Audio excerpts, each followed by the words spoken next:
ملک کے موجودہ صورتحال اور خود کراچی کے حالات کو خراب کرنے کی جو انڈر کرنٹس جو شواہد مل رہے ہیں، ایک ایسے موڑ پر سینیٹر شاہد سید صاحب نے اس بات کی ضرورت سمجھی کہ اس موقع پر ایم کیو ایم کے ساتھ ملاقات کی جائے. ہم ان کے شکر گزار ہیں کہ آج وہاں آئے اپنے پورے ڈیلیگیشن کے ساتھ. اور ہم یہ سمجھتے ہیں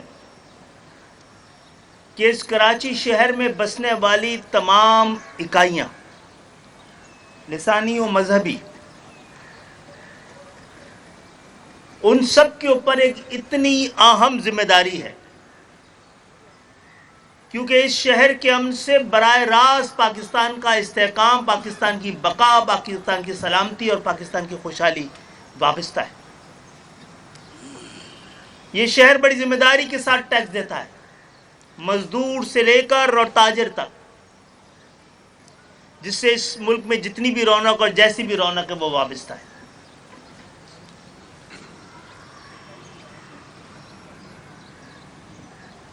انیس سو اسی کی دہائی کے آغاز میں ہی کچھ واقعات کی بنیاد پر اس شہر کا پورا سیاسی منظرنامہ تبدیل ہو گیا تھا.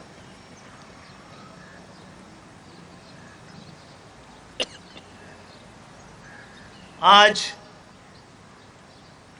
2020 کی دہائی ہے اور یہ افورڈ نہیں کر سکتے ملک سے باہر، سرحدوں کے پار اور اس شہر کے اندر.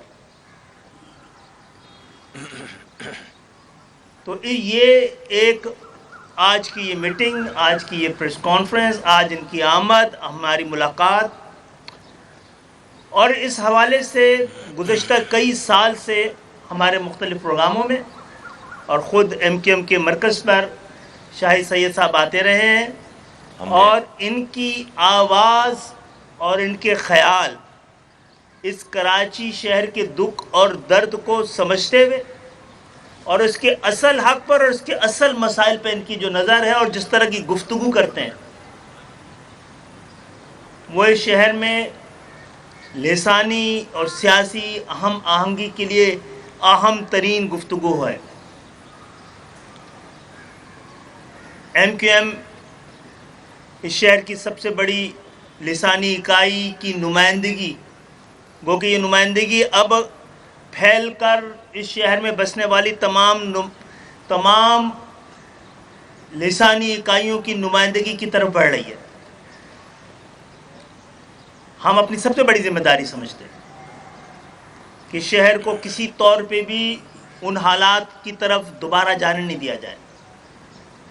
ہم نے اس 7-8 سال میں بہت بڑے اہم سیاسی فیصلے کیے تھے، ہمت کی تھی، حوصلہ کیا تھا، تاکہ یہ شہر آپس کی لڑائیوں سے، ہنگاموں سے، حالات کی خرابی سے باہر نکل آئے.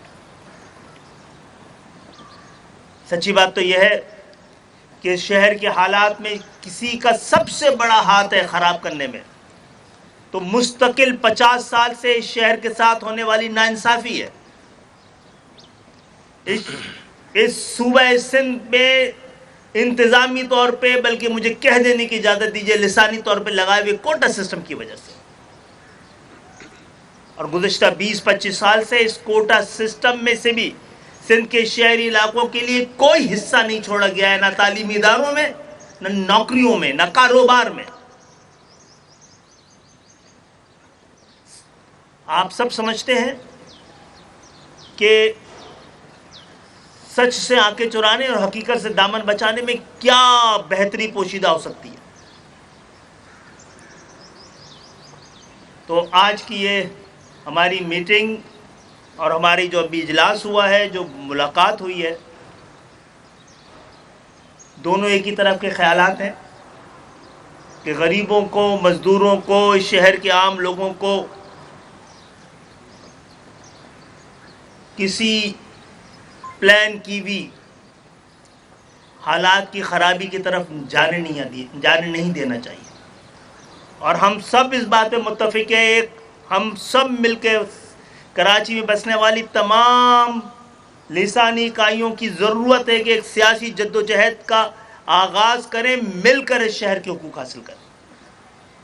یہ حقوق کا حصول اس شہر کے ساتھ ختم ہونے والی ناانصافی، ملک کی یکجہتی، سلامتی اور اس ملک پر اعتبار اور یقین کے لیے بہت اہم ہے. تو میں ایک بار پھر شکریہ ادا کرتا ہوں آپ کا. وہ میں اینڈ کروں گا تو ان کا شکریہ ادا کروں گا، اور میں چاہوں گا کہ آپ اس حوالے سے. بسم اللہ الرحمن الرحیم. سب سے پہلے میں متحدہ پاکستان کا شکریہ کرتا ہوں ڈاکٹر خالد مقبول صاحب کا، فاروق ستار صاحب کا، مصطفیٰ کمال صاحب کا، اس کی پورا ٹیم کا، کہ جنہوں نے ہمیں اتنی ارجنٹ جیسے میں نے کال کیا اور انہوں نے ٹائم دیا. موجودہ کراچی کا جو حالات ہے، ہم اس کو اگر گہرائی سے دیکھیں تو یہ کوئی لسانی مسئلہ نہیں ہے، یہ مسئلہ ہے انتظامی. اس کو رنگ ابھی لسانی دینے کی کوشش کی جا رہی ہے. حقیقت یہ نہیں ہے، حقیقت کچھ اور ہے. حقیقت یہ ہے کہ کراچی میں بے روزگاری، کراچی میں ایجوکیشن میں بھی دھاندلی، میرٹ کا قتل، سسٹم کے ذریعے پاکستان اور سندھ صوبے کو چلانا. پانی نلوں میں نہیں ہے، ٹینکروں میں ہے. کوئی بندہ پیاس سے مرا نہیں ہے، سب کو پانی ملے مگر پیسوں سے. یہ وہ سسٹم کا برکت ہے. اگر ہم سب کراچی میں بسنے والے قومیت، مسلک، پارٹیوں سے بالاتر ہو کر کے اس ایک بات کی سوال پوچھے کہ پانی کہاں پورا ہوتا ہے، کہاں نہیں ہے. نلکے میں نہیں ہے اور ٹینکر میں ہے تو کیوں؟ تو میرے خیال میں اسی طریقے سے کراچی کی جو انجینئر ہے، جو ڈاکٹر ہے، جو ڈگری ہے، سب کچھ اس نے لیا ہے، لیکن اس کا گناہ یہ کہ وہ کراچی کی مثال لگتا ہے. جبکہ ہم بات کرتے ہیں پاکستان کی اور پاکستان کی آئین کی اور قانون کی، تو آئین اور قانون میں اگر 40% کوٹا ہے تو اس 40% کے لیے بھی اگر 2 نمبر ڈومیسائل بنا کر کے وہ بھی آپ اڑب کریں گے اور لوگ خاموش رہے، لوگ اکتا گئے. ایک ڈاکٹر، ایک انجینئر جو تعلیمی ڈگری حاصل کرنے کے بعد بھی روزگار نہیں ہے، جیب میں پیسے نہیں ہیں، بچہ دودھ مانگ رہا ہے، بجلی کا بل دینا ہے، گیس کا بل دینا ہے، وہ بندہ پریشان ہے. میں یہ سمجھتا ہوں کہ اس وقت مہنگائی کی وجہ سے کراچی کا ہر بندہ ذہنی طور پہ مفلوج ہے. خدا گواہ ہے کہ ہم دل سے اردو بولنے والے کی عزت کرتے ہیں، اور اسی طریقے سے اردو بولنے والے بھی ہمیں بھائیوں کی طرح پیار کرتے ہیں، کیونکہ ہم ایک دوسرے کے ساتھ لازمی جز ہے. آپ دیکھیں 2018 میں نے جس حلقے سے الیکشن لڑا تھا انہیں 250 سے، اس مرتبہ مصطفیٰ کمال صاحب اور میں نے خود بولا کہ بھائی میں بھی نہیں رہا، میرا بندہ بھی نہیں رہا، ہم آپ کی سپورٹ کرتے ہیں. کیونکہ ہمارے سامنے ایم پی اے، ایم این اے کوئی معنی نہیں رکھتا. ہمارے سامنے جو اصل چیز ہے وہ بھائی چارہ، پیار، محبت اور اس شہر اور پورا ملک کی آبادی. اور میں ایک چیز اس میڈیا سے، آپ کے توسط سے پورا پاکستان کو بتانا چاہتا ہوں کہ کراچی کو کراچی خدا کے لیے مت سمجھے، کراچی کو پاکستان سمجھے. اس کراچی شہر میں سے ہمارے پختونخوا کے پہاڑوں میں بھی چائے کی پتی، کپڑے اور 2 پیسے ماں باپ کے لیے لوگ بیچتے ہیں، کماتے ہیں، بیچتے ہیں. اس کراچی سے پنجاب میں بھی جاتا ہے، اس میں بلوچستان میں بھی جاتا ہے. اور کراچی تو گلدستہ ہے، اور اس میں اور بھی اتنا سکوپ ہے. اس کراچی کو اللہ تعالیٰ نے اتنی طاقت دی کہ اگر ہم لوگ ایمانداری سے اس کراچی کے ساتھ مخلص ہو جائے اور اس میں کام کے ذرائع ڈھونڈیں، یہاں کے بزنس مینوں کو تھوڑا عزت دے، یہاں کے جو ادارے وہ صرف سسٹم پہ اور کرپشن پہ نہ چلے، تو یہ اس طریقے سے 10 پاکستانوں کو بھی آباد کر سکتا ہے، روزگار دے سکتا ہے۔ روزگار کے مواقع کیوں نہیں ہیں؟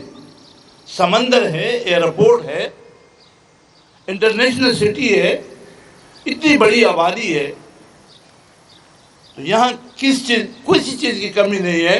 اگر کمی ہے تو نیتوں کی ہے، اور ذمہ داری بنتی ہے حکومت وقت کا۔ وہ حکومت وقت چاہے پیپل پارٹی کا ہو، چاہے وہ مشترکہ MQM کا ہو، یا جس کے جو حکومت میں ہوگا، ہمارا گلہ اس سے، اور ہم نے اس سے بات کرنی ہے کہ آپ نے جو ڈسکریمنیشن کر رہے ہو، جو نوکریوں میں، پوسٹنگ میں، ٹرانسفر میں، اور پانی کے ٹینکروں میں، یہ جو مافیاز آپ نے بنا کے رکھی ہوئے، ایک روڈ پہ 1 کلومیٹر میں 8 پولیس والے آفیسر کھڑے ہوئے اور وہ چیکن کر رہے۔ اس کا کوئی مضبوط ادارہ بنے، ایک مرتبہ گاڑی کو چیک کرے، ڈاکومنٹ چیک کرے، ان کو سرٹیفکیٹ دے۔ اب اگر آپ کا یہ کام صرف سسٹم پہ چلے تو میرے خیال میں کہ بڑا مشکل کے کنٹرول کرے۔ لیکن میں یہ سمجھتا ہوں، پھر کراچی والوں سے بھی یہ اپیل کرتا ہوں کہ خدا را سب سے پہلے پاکستان کو مضبوط کرنا ہے تو کراچی کو مضبوط کرے، کراچی کو آباد کرے، کراچی کو وہ روشنیوں کا شہر بنائے رہے۔ اس میں بہت سوب ہے، بہت جگہ ہے۔ اسی طریقے سے کراچی میں ایکسیڈنٹ ہے، ہم اس کی جو بھی لوگ غلط گاڑی چلاتے ہیں، ڈرائیونگ کرتے ہیں، چاہے کوئی بھی ہو، کسی کو، ہم اس کو مذمت کرتے ہیں کہ بھئی نہ چلائے۔ اور اس پہ بندوقیں اٹھانا اور لڑنا اور جھگڑنا، اس کا مسئلہ یہ دنیا میں ہر جگہ ایکسیڈنٹ ہو رہا ہے۔ اس کا ایک طریقہ ہے، ہمیں اس طریقے پہ چلنا ہے، اور رول ہے، ریگولیشن ہے۔ اگر کوئی ایکسیڈنٹ کرے تو اس کے خلاف پرچہ کٹے، سخت سے سخت سزائیں دیں، اس کی پاسنگ صحیح ہو۔ یہ 2 نمبر پاسنگ جو یونین کے دفتر میں بیٹھ کر کے وہ سرٹیفکیٹ دیتے ہیں فٹنس کی، یہ کہاں کا انصاف ہے؟ یہ صرف پیسوں کے لیے۔ آپ فٹنس صحیح کرو نا، بغیر پیسوں کے کرو، مگر گاڑی چیک کرو، ڈرائیوروں کا ایج چیک کرو، اس کی ساری چیزیں چیک کرو، اس کی ساری مسئلوں کا حل ہے۔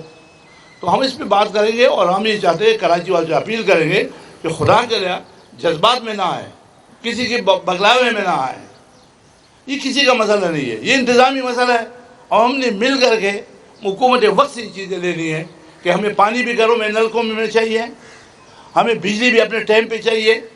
جو ہمارا حق ہے وہ حکومت وقت سے ہم مانگیں گے، اور مل کے مانگیں گے۔ اور میں پھر دل سے اپنی پارٹی کی طرف سے MQM پاکستان کا، خالد مقبول صدیقی صاحب کا، مصطفیٰ کمال کا، فاروق ستار بھائی کا شکریہ ادا کرتا ہوں کہ انہوں نے اس موقع پہ ہمیں ایسا ہی موقع دیا، مہیا کیا کہ جس میں ہم پورا کراچی کو میسیج دیں کہ خدا را لڑائی جھگڑے کسی مسئلے کا حل نہیں ہے۔ ہوشیار اور بیوقوف میں فرق یہ ہے کہ بیوقوف لڑنے کے بعد بیٹھ کے ٹیبل ٹاک کرتا ہے، ہوشیار لڑنے سے پہلے۔ ہم لڑنے سے پہلے چاہتے ہیں کہ آج ٹیبل ٹاک کرے۔ کراچی کا اصل مسئلہ کیا ہے؟ کراچی کا اصل مسئلہ بے روزگاری ہے، ناانصافی ہے، ایجوکیشن میں اس بھی بات کریں۔ Thank you. اچھا چاہیے سید صاحب یہ بتا دیں کہ جب تک یہ 10-11 ٹینکر نہیں چلے تھے تب تک تو آپ بھی نظر نہیں آئے تھے منظر عام میں، تو کیا آپ کو اس سے تکلیف ہوئی ہے؟ کیا ہوا ہے؟ یا پھر ٹینکر جو ایسوسیشن ہے اس کے نمائندے بن کر تو آپ آج MQM کے پاس نہیں آئے؟ کیونکہ 168 لوگ انسان جو چلے، جو موٹر سائیکل سواروں کو ٹینکروں نے روند ڈالا، اور ملیر والا واقعہ تو کبھی ہم بھول نہیں سکتے، تو ان کے پاس کتنوں کے پاس آپ تعزیت کے لیے چل کر گئے ہیں؟ کچھ یہ تھوڑا سا بتا دیں، کیونکہ لوگوں کو آج بھی غم و غصہ ہے ٹینکر مافیات کے خلاف۔ اس کا جواب میں دیتا ہوں، شاہد صاحب سے پوچھ رہے ہیں۔ دیکھیے، ایک تو بالکل کسی ایسوسیشن نے، کسی ٹینکر والے نے ان کو یہاں پہ بالکل نہیں بھیجا، اور یہ آج کی بات نہیں ہے۔ ہمارا ایک جو ہے وہ پچھلے 1 دہائیوں سے ہمارا بہت ہی زبردست تعلق واسطہ ہے۔ یہ تو کرائسس آ گیا نا، تو ابھی ہم آپ کو ہم ویسے ہم ان کی یہ پوری قیادت جو یہاں بیٹھی ہوئی ہے وہ شاہد سید صاحب کے گھر جا چکی ہے۔ یہ خالد مقبول صدیقی صاحب، یہ فاروق ستار صاحب، یہ انیس قائم خانی صاحب، یہ مصطفیٰ کمال، ہم لوگ سب لوگ باجماعت ان کے گھر جا چکے ہیں۔ اب آپ کے بھی سوال کا جواب دیتا ہوں جو آپ نے ان سے پوچھا۔ کوئی بھی ٹینکر والا پختون، اور اسپیسیفک کر کے بولتا ہوں، کوئی بھی پختون جو ٹینکر چلا رہا ہے وہ صبح جو ہے وہ یہ سوچ کر، یا کراچی کے پختون یہ سوچ کر گھر سے نہیں نکل رہے کہ آج ٹینکر سٹارٹ کرو، جا کر موجروں پہ ٹینکر چڑھانا ہے۔ ایسا ہے، ہزاروں کی تعداد میں ٹینکر چڑھنا ہے۔ اگر ایسا ہو، سارے پختون جو ہے وہ ٹینکر لے کر نکلے اور کہیں گے آج یہ مہاجروں کو مار رہا ہے تو سینکڑوں کی تعداد میں ہلاک کرو.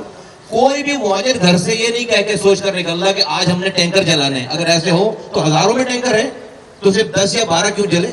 یہ جیسا کہ انہوں نے بہت صحیح بات کی, ان کی بات دونوں حضرات کی بات کے بعد جو ہے وہ کوئی بات کرنے کی یقیناً کوئی گنجائش یقیناً نہیں ہے. لیکن چونکہ آپ نے سوال کیا تو میں ایک تو یہ مہمان ہمارے پاس آئے ہیں اور اس لیے میں جو ہے اس کو یہ ہماری ایک اس کی بات ہے کہ آپ ایک عزت کی بات ہے اور بالکل ان کی انٹینشن کو کوشچن کیا آپ نے, ان کی نیت کو کوشچن کیا. اس لیے میں آپ سے یہ والی بات کر رہا ہوں کہ بالکل یہ مہاجروں کو اور پختونوں کا مسئلہ نہیں ہے. ایک جو جان ضائع ہو رہی ہے, اپنے پیاروں سے بچھڑ رہے ہیں, اس کا کوئی نیب البدل نہیں ہے. جو گھر ایکسیڈنٹ ہے وہ نیب البدل نہیں ہے. جو کسی بھی زبان کا بولنے والا ہو, تو اگر ایسا ہوتا تو ہزاروں کی تعداد میں ٹینکر لوگ کچلے جاتے اور ہزاروں کی تعداد میں لوگ جو ہے وہ گاڑیاں بھی جلتی. یہاں پر جو بالکل مسئلہ ہے وہ مسئلہ اس شہر میں پانی کا ہے, روزگار کا ہے, سڑکوں کا ہے, کچرے اٹھانے کا ہے اور پولیس کی رشوت ستانی کا ہے. ساری انتظامی معاملہ ہے. دیکھیے حکومت کو میں سمجھتا ہوں کہ یہ والی بات, میں کسی کی انٹینشن پہ کوشچن نہیں کرتا, لیکن یہ بات جو ہے وہ آپ دیکھیں کہ ابھی اگر یہ شہر میں ابھی جو حالات بن گئے ہیں, جو ابھی میڈیا کی خبر ہو گئی ہے, تو اگر یہ اور بڑھ گئے, خدا نخواستہ لاشیں کرنے لگی, تو آپ اپنا پانی بھول جائیں گے, آپ جاب بھول جائیں گے, آپ کوٹا سسٹم بھول جائیں گے, آپ ہمارے بچوں کو جو نمبر کم کر دیے گئے ایگزامز میں وہ سب بھول جائیں گے, تو آپ تو لاشیں اٹھانے میں اور جنازے پڑھنے میں لگ جائیں گے. حکومت وقت کو یہ چیزیں سوٹ کرتی ہیں کہ توجہ ہٹے. یہ جو قیادت بیٹھی ہوئی ہے الحمدللہ آج اس اپورچونٹی کو, جو کہ سیاست کرنے کی اپورچونٹی ہے, ہم اس اپورچونٹی کو مس کر رہے ہیں. ہم لوگوں کے دلوں میں آگ لگا کر اپنی پاپولیرٹی حاصل نہیں کرنا چاہتے. اور یہ دونوں جماعتوں کو, دونوں قومیتوں کو کے لوگوں کو یہ کریڈٹ جاتا ہے. تو میں سمجھتا ہوں کہ نہیں, انٹینشن پہ کوشچن نہیں کریں. ہماری نیت کی وجہ سے ہی آج یہ بھی میں نے آپ کو بتایا نا کہ بھئی اگر سب لوگ یہ نیت کر کے نکلتے کہ آج ہم نے جو مہاجروں پہ ٹینکر چڑھانا ہے, تو سینکڑوں لوگ ایک دن میں شہید ہوتے. بعد میں آپ اس کو کچھ بھی کرتے, اور سارے مہاجر اگر یہ نیت کر کے اگر نکلتے کہ بھئی آج ہم نے سارے جو بھی ٹینکر نظر آئے, ٹرالر نظر, اس کو جلا دے, تو ہزاروں میں ٹینکر چلتے. یہ جو 10-12 کی تعداد آتی ہے اور یہ میں سمجھتا ہوں انتظامی معاملہ ہے, اس کو انتظامی طور پہ دیکھا جانا چاہیے. میرا سوال یہ ہے کہ اگر ٹینکر حادثات میں اس لیے ہلاکت ہوئی ہے, آپ نے صوبائی حکومت سے تو بات رائٹ کی ہے, آپ وفاقی کابینہ کا حصہ ہیں, وزیر اعظم کیا کر رہے ہیں جو اس ملک سے کراچی سے 70% ٹیکس لیتے ہیں, کیا ان کو احساس نہیں کہ کراچی کے لوگوں کو معاوضہ دیں؟ دوسرا, آفاق احمد قیام امن کے لیے نکلے آج سفید جھنڈا, اور آپ بھی وہی بات کریں تو ساتھ کیوں نہیں ہو جاتے؟ پہلی بات تو یہ ہے کہ جو آپ نے بات کی وفاق سے بات کی گئی ہے, وفاق میں جا کر, اسلام آباد میں جا کر ہی پریس کانفرنس اس لیے کی ہے کیا کوئی حکومت بچی ہے؟ اب آپ کی ذمہ داری ہے شہر کو, جو شہر ان کو بھی پال رہا ہے, ان کو چلا رہا ہے, وفاق کو بھی ان کی ذمہ داری بھی یاد دلائیے, بات بھی کی جائے گی. بات یہ ہے ٹینکروں کے حوالے سے سیاست کرنا, لوگوں کے دکھ اور درد کا اظہار ہماری ذمہ داری, وہ ہم کر رہے ہیں. ٹینک کا اگر یہ جو ڈمپرز ہیں اس پہ اگر بغیر لائسنس کا ڈرائیور چلا رہا ہے, نشے کی حالت میں چلا رہا ہے, وہ ٹینکرز اگر اس کی فٹنس صحیح نہیں ہے, اور وہ ٹینکرز جو کہ کسٹم پیڈ نہیں ہے, وہ ٹینکر جو اللیگل چل رہے ہیں, یہ انتظامی معاملہ ہے. اس میں دو فریق ہیں. ایک تو یہ کہ اس کو ہم پھر حادثہ نہیں کہیں گے, قتل عمد کہیں گے. اگر حکومت اجازت دے رہی ہے اور اس شہر میں مقیم, اس شہر میں لگی ہوئی غیر مقامی پولیس ان کے لائسنس چیک کرنے کے بجائے ان کی جیبیں چیک کر رہی ہو, وہ ان ڈمپرز کو الاؤ کیا ہوا, کس کی ذمہ داری ہے؟ یہاں بیٹھی ہوئی دو جماعتوں کی ذمہ داری نہیں ہے کہ دیکھا جائے کہ جو گاڑی چلا رہا ہے وہ لائسنس یافتہ ہے یا نہیں ہے, اس کی ذہنی اور جسمانی حالت ایسی ہے یا کہ نہیں ہے, وہ نشے میں ہے یا کہ نہیں ہے. وہ ٹینکر جو یہ ڈمپرز ہیں, زیادہ تر ڈمپرز وہ ہیں جو شہروں کے چلانے کے بجائے انڈسٹریل ایریاز میں یا کنسٹرکشن کے ایریا میں چلائے جانے چاہیے. تو جناب عالی, سب سے پہلے یہ ذمہ داری اس حکومت کی ہے جس نے اپنے ذمے یہ کام لیا ہوا ہے, اور پھر اس پولیس کی ہے جو اس شہر سے لا تعلق ہے, جس کو پیسے جمع کرنے اور پہنچانے اوپر بھی اور گھر تک میں بھی.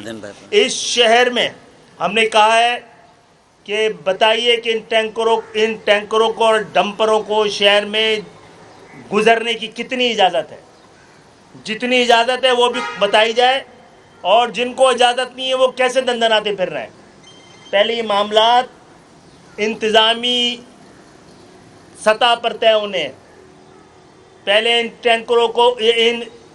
ٹینکروں کو ڈمپروں کو جن کو شہر سے نہیں گزرنا ہے, یا تو آپ بتائیں کیا لیاری ایکسپریس وے اس قابل ہے, تو آپ وہاں سے ایک ٹائم طے کریں, وہاں سے گزاریں.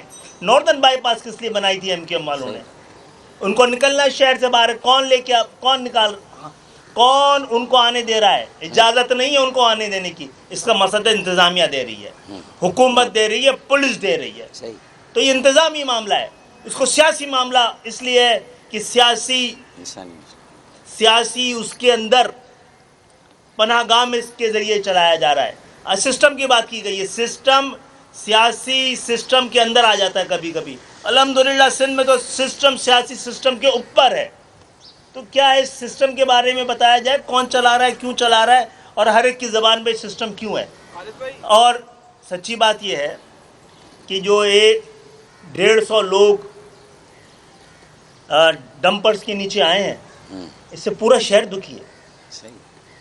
اور یہ حکومت وقت کی ذمہ داری ہے کہ کم سے کم جتنا کچی شراب پی کے مرنے والوں کو دے رہے ہیں آپ, حکومت کی بنیاد پر ان کے لواحقین کو کمپنسیشن, وہ ان ڈمپر سے کچلے جانے والے لوگوں کو کیوں نہیں دیا جا رہا ہے؟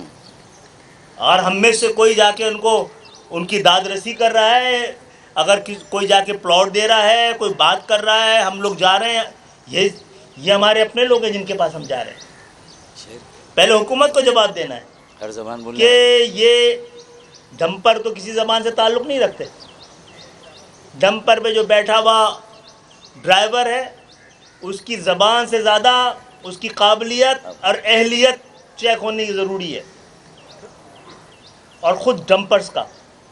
لہذا میں اس معاملے پہ انسانی ہمدردی, یہ سیاست کا معاملہ نہیں ہے, انسانیت کا معاملہ ہے, جس کو سیاست کا معاملہ بنانے کی کوشش کی جا رہی ہے. یہ سیاست کا معاملہ نہیں ہے, انتظامی معاملہ ہے, جس کو سیاسی معاملہ بنانے کی کوشش کی جا رہی ہے. ہمیں بھی بڑا آسان راستہ تھا ہمارا, کہ میں سمجھتا ہوں کہ اصل قیادت اور لیڈرشپ کا کام عوام کی تکالیف اور درد اور اس کی مجبوریوں کو, اس کی ضرورتوں کو سمجھنا ہے, اس کے جذبات سے کھیلنا نہیں ہے. اور ہم یہ نہیں کھیلنے دیں گے. اور انشاءاللہ تعالی اس کے ساتھ ساتھ سندھ حکومت سے ہم فوری طور پہ مطالبہ کرتے ہیں. آپ نے ہمارا مطالبہ نہیں پورا کیا تو پھر ہم ہر طرح کے احتجاج کے لیے آزاد ہوں گے. آئینی اور قانونی ہمارا حق ہے. پہلے اپنے پولیس والوں سے پوچھیں رشوت کیوں لے رہے ہیں. ہر موٹر سائیکل والے سے, ہر گاڑی والے سے, کونے کونے پہ اتنی ایفیشینٹ پولیس ہے, گلیوں میں بھی کھڑی ہے, محلوں میں بھی کھڑی ہے, ایک ایک کو چیک کر رہی ہے کہ لائسنس چیک کر رہے ہیں یا جیب چیک کر رہے ہیں. اور دوسری بات یہ ہے کہ یہ ڈمپر جن کو الاؤ نہیں ہے, ان شہر سے گزرنے کی اجازت نہیں ہونی چاہیے. آپ کی ذمہ داری ہے پابندی لگائیں, ورنہ پھر عوام خود لگانے پہ مجبور ہو جاتی ہے. عوام تک ہم معاملات کو نہیں پہنچانا چاہتے. ڈاکٹر صاحب اور شاہد سید صاحب, آپ یہ فرما دیجیے گا کہ جو 5 لوگ جو ڈمپر چلے تھے ان کے خلاف 5 FIR درج ہو گئی, لیکن جو ملک مخالف نعرے لگا رہے ہیں, سڑکوں پر آ کے اسلحہ لگا رہے ہیں, ان کی FIR درج نہیں ہو رہی ہے. تو کیا قانون اتنا صرف کمزوروں کے لیے؟ اس پہ آپ اچھا, 2 باتیں. ایک تو یہ کہ آپ نے ڈمپر جلانے والے جو بھی ہوں, آپ نے کن لوگوں کو پکڑا ہے؟ کوئی کیا ثبوت ہے؟ آپ نے کون سے نمبرز پورے کرنے کی کوشش کی ہے؟ بے گناہ بچوں کو پکڑا ہے آپ نے اس معاملے میں, اور جو لوگوں نے ڈمپر سے لوگوں کو کچلا ہے ان کو پکڑنے کا کہیں کوئی ذکر نہیں آ رہا ہے. ٹھیک ہے, تو ایم کیو ایم کی کوئی پالیسی نہیں ہے, نہ ایم کیو ایم کے کارکنان کو دی گئی ہے, بلکہ ان کو کہا گیا ہے کہ قانون اپنے ہاتھ میں نہ لیں. لیکن جب عوام مجبور ہو جاتی ہے, اس کو لگتا ہے کہ قانون ظالم ہے یا مجبور ہے یا بالکل بے حسی کا مظاہرہ کر رہا ہے, تو ان کے پاس بھی ہم کوئی آپشن نہیں چھوڑتے ہیں.